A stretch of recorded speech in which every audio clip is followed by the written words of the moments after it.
নমস্কার। আপনারা যদি গুগল পের কিউআর কোড বাড়িতে আনতে চান তাহলে কিভাবে সেই প্রসেসটি করবেন। শুধুমাত্র গুগল পে বিজনেস অ্যাপ থেকে বাড়িতে বসে আপনারা যে কোনো দোকান বা বিজনেস যদি করে থাকেন সেক্ষেত্রে কিউআর কোডটি বাড়িতে আনতে পারবেন খুব সহজেই। দেখুন বিজনেস অ্যাপটি রয়েছে, আপনাদেরকে সেটা প্রথমে ওপেন করে নিতে হবে। আপনার ওপরে দেখবেন যে প্রোফাইলটা সেটা দেখা যাবে, নিচের দিকে স্ক্রল করে চলে আসবেন। এখানে কিউআর কোড বলে একটি অপশন পেয়ে যাবেন, আপনারা সেখানে ক্লিক করে নেবেন। আপনার কিউআর কোডটি জেনারেট হয়ে যাবে। নিচের দিকে দেখবেন অর্ডার কিউআর কিট অপশনটি রয়েছে, আপনি সেখানে ক্লিক করবেন। এরপরে রয়েছে কনফার্ম ডেলিভারি অ্যাড্রেস, আপনাকে নিচে এখানে ক্লিক করতে হবে। আপনার অ্যাড্রেসটি উপরে চলে আসবে, আপনি অ্যাড্রেসটি মিলিয়ে নেবেন।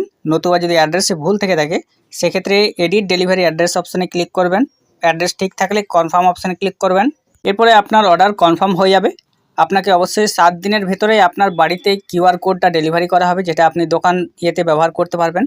এখান থেকে ট্র্যাক করতে পারবেন কিউআর কোড কোথায় রয়েছে। অর্ডার কনফার্ম হয়ে গেছে, কিউআর কোড রেডি হবে, ওয়েটিং শিপ হবে, অ্যাকসেপ্ট হয়ে যাবে। তো আপনি এভাবে গুগল পে বিজনেসের কিউআর কোড বাড়িতে আনতে পারবেন খুব সহজে।